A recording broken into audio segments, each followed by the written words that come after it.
Bonjour, aujourd'hui on va corriger les exercices 1 et 2 de la série numéro 4 sur les variables aléatoires discrètes. Donc il faut bien lire l'énoncé s'il s'agit ici de variables aléatoires discrètes. Ça veut dire quoi? Discrète, ça veut dire que l'ensemble des valeurs prises par ces variables sont dénombrables, c'est-à-dire à valeur dans n ou à valeur dans z ou à valeur dans un ensemble fini qu'on peut dénombrer. D'accord? Parce que tout change quand on est dans le cas continu. Alors, exercice 1. Donc, l'exercice 1, soit x une variable aléatoire discrète dont la fonction de répartition est donnée par fx de x égale à 0 si x est plus petit que 1 et x égale à 0,4 si x est compris entre 1 et 2, 1 inférieur ou égal à x inférieur strictement à 2, fx de x égale à 0,65 si 2 est inférieur ou égal à x inférieur strictement à 4, 0,9 si 4 est inférieur ou égal à x strictement inférieur à 5 et 1 si x supérieur ou égal à 5.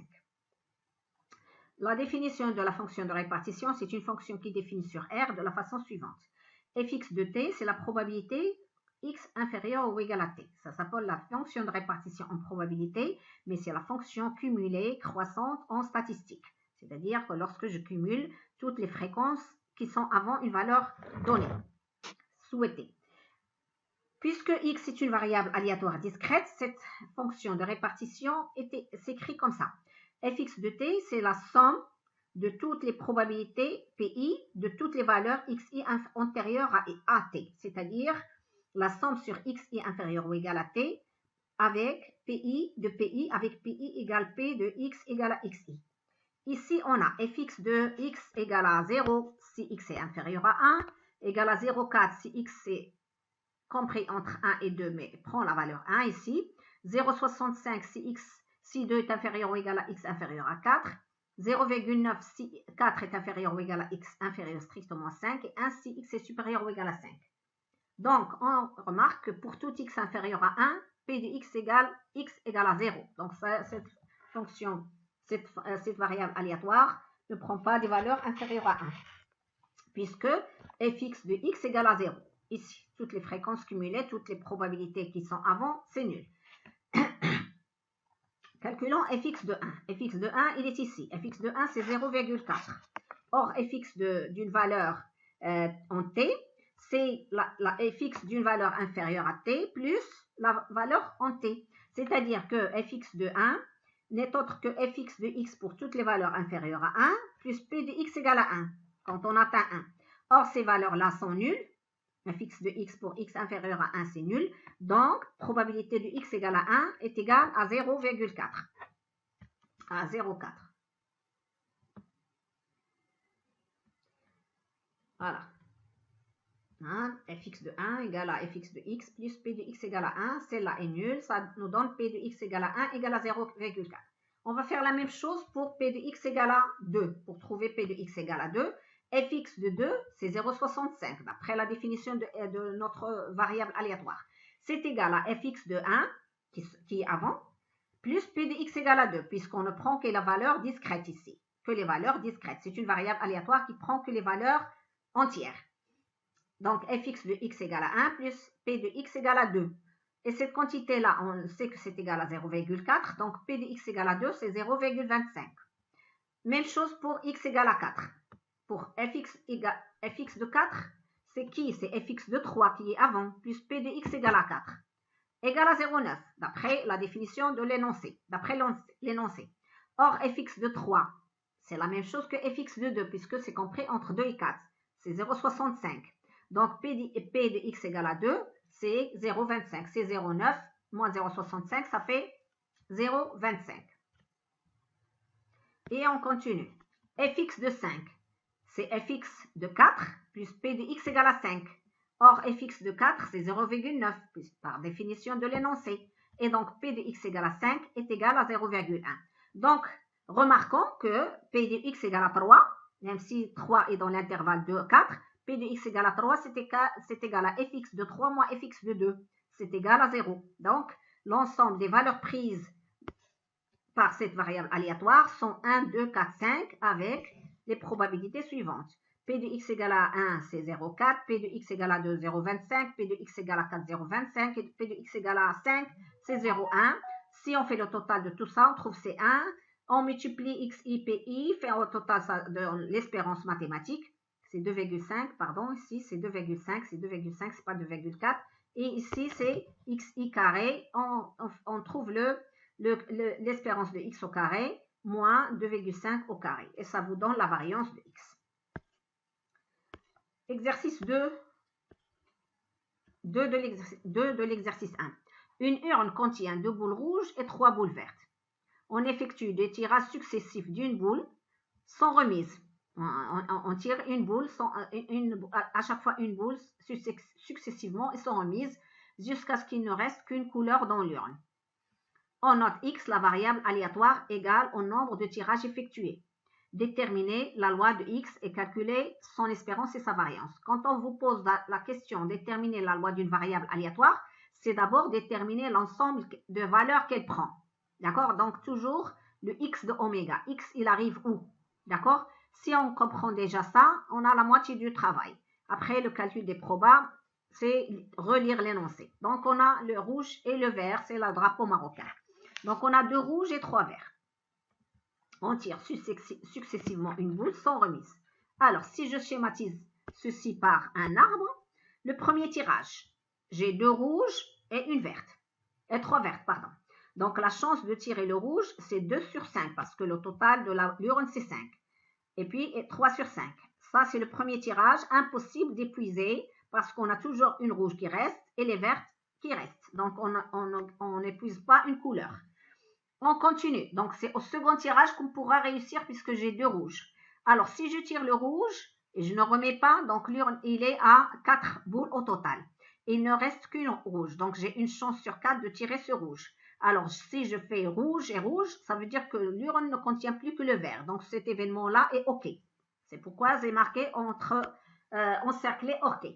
Si je fais cet événement-là, je tire le vert, non, il reste encore le rouge à l'intérieur. Donc, ce n'est pas un bon événement. On passe à l'autre branche. Si je tire le vert ici et je tire le rouge, ce n'est pas un bon événement parce qu'il reste encore le vert et le rouge. Si je tire le vert et puis le vert, il reste encore le vert et le rouge. Donc, c'est le seul événement qui reste dans le deuxième tirage pour épuiser une couleur, c'est tirer 2 rouges de suite. On continue. Si on ne tire pas le rouge de suite, on est dans cette situation-là. Alors, si je tire le rouge après, donc j'ai tiré une rouge et une verte, donc l'urne ne contient plus que 3 boules au total. Et comme j'ai tiré déjà une rouge, il me reste 1 sur 3 pour le rouge et 2 sur 3 pour le vert. Et cet événement-là, il est OK parce que j'ai tiré 2 rouges et donc il ne reste plus que le vert dans l'urne. Même chose ici, est-ce que c'est OK? Non, j'ai tiré le rouge et puis j'ai tiré le vert, l'urne contient toujours 3. Et si je tire le vert, non, c'est pas un bon événement. Donc, c'est pas bien. Alors, si je fais cet événement-là, en tirant le rouge, et puis le rouge, c'est OK. Donc, c'est OK, on a 1 tiers et 2 quarts et 3 cinquièmes ici. Et si je tire le vert, non, j'ai encore le rouge et le vert dans l'urne. Je passe au dernier dans le troisième tirage, pardon. Si je tire le rouge ici après avoir tiré 2 verts, non, j'ai encore le rouge et le vert dans l'urne. Par contre, si je tire un dernier vert, ça veut dire que j'ai épuisé mes verts, il ne reste que des rouges. Donc, dans le troisième tirage, j'ai 2 possibilités. J'épuise soit les rouges, soit les verts. Si je n'épuise aucun, c'est-à-dire qu'il reste toujours quelque chose, ça veut dire que je suis dans le 4e tirage. Le 4e tirage, après avoir tiré le vert, puis le rouge, j'épuise le rouge, il reste un vert, donc c'est OK. Donc, dans le 4e tirage, il y a toujours, tout est OK parce que soit j'épuise le vert, soit il reste le rouge, soit il reste le vert parce que le total de l'urne, c'est 5. Donc, si je tire 4 parmi 5, il y a certainement une seule couleur qui reste. Donc, le 4e tirage, c'est partout OK. Alors, quelles sont les possibilités? L'ensemble des valeurs prises par la variable aléatoire, nombre de tirages souhaités. X, le nombre de tirages nombre de tirages nécessaires pour épuiser une couleur. Donc, le nombre de tirages nécessaires pour épuiser une couleur, c'est soit 2, soit 3, soit 4. P de x égale à 2. Si je reviens à l'arbre, P de x égale à 2, c'est-à-dire au deuxième tirage. Deuxième tirage, pour épuiser au bout de 2 tirages, ça veut dire que j'ai épuisé les rouges. Donc, c'est vert, c'est rouge, rouge. P de rouge, rouge, ça fait 1/4 fois 2 cinquièmes. Ça fait P de RR, ça fait 1/4 fois 2 cinquièmes, ça fait 1/10. Épuisé au 3e tirage. Au 3e tirage, j'ai plus de possibilités. J'ai 3 possibilités. J'ai celle-là, c'est-à-dire j'ai tiré le rouge, le vert et le rouge. Ou bien je tire le vert et rouge. Ou bien je tire vert, vert et vert.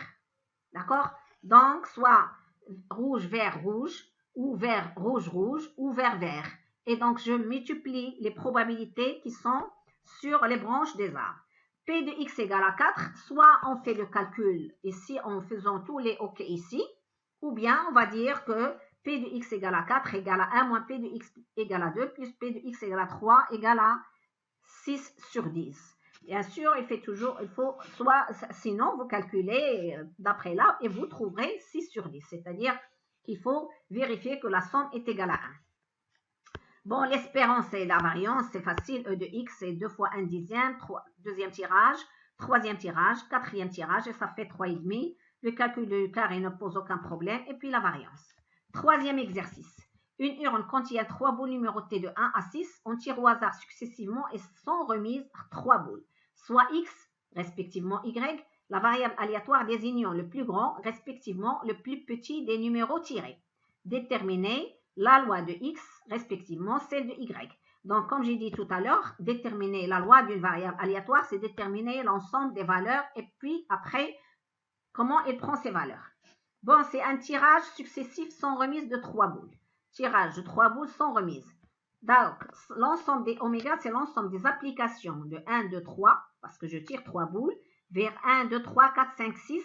Et puis, comme c'est successif sans remise, ça veut dire que je ne répète pas les numéros. Donc, c'est des fonctions injectives. Le cardinal de oméga, le nombre de possibilités, c'est A3, 6. D'accord? Ou bien raisonner de cette façon-là, ou bien dire la première boule, le premier numéro, il a combien de chances d'être tiré? 6 fois. Je ne le remets pas. Le deuxième, c'est 5 fois. Et le troisième, c'est 4 fois. Donc, 6 fois 5 fois 4, ça fait A3, 6. X, la variable aléatoire déterminant le plus grand des nombres numérotés. Tirés. Le plus grand des numéros tirés. Donc, le plus grand du numéro tiré, alors, si je tire le triplet 1, 2, 3, le plus grand, ça sera 3. Et donc, je vais de 3, je 4, 5, 6. Donc, l'ensemble des valeurs prises par x, c'est 3, 4, 5, 6. P de x égale à k. C'est le nombre de cas favorables sur le nombre de cas possibles. Le nombre de cas possibles, on l'a déjà ici, c'est A3, 6. Nombre de cas favorables. Pour comprendre le nombre de cas favorables, il faut comprendre l'événement x égale à k. Que signifie cet événement? X égale à k signifie que le plus grand numéro sorti est k. Donc, les deux autres sont inférieurs à k.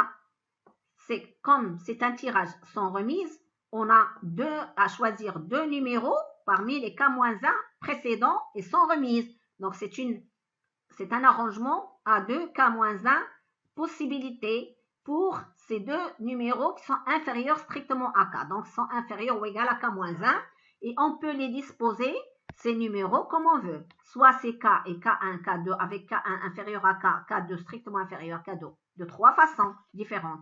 Soit c'est K, K1, K, K2, soit c'est K1, K, K2, soit c'est K1, K2, K. Donc, ça fait 3 possibilités.